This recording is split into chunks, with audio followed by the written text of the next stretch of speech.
The Garvee dual compartment 16-gallon trash can. Both sides has a soft close lid, and the lid is like overlaid, so it actually, you know, doesn't stick out. It's real nice, sleek design.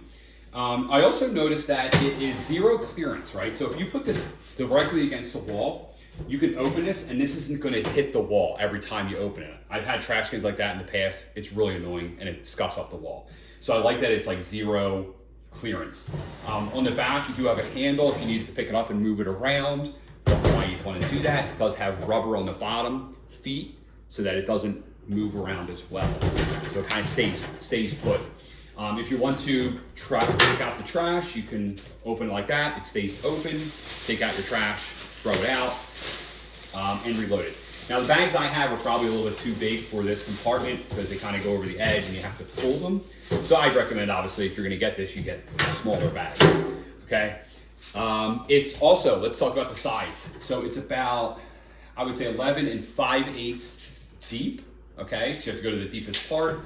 It's about 20.5 inches wide and about, let's say, 24 3/4. One thing to consider is the height when it's open. So when you open it, it's about 35 1/4.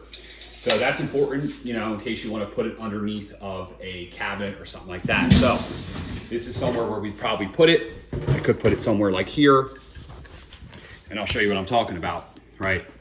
And you know, it still kind of works, right? Underneath of my island.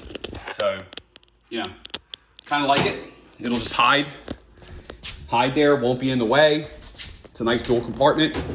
We can get to it very easily. All right, so this is the Garvee dual compartment trash can with soft close.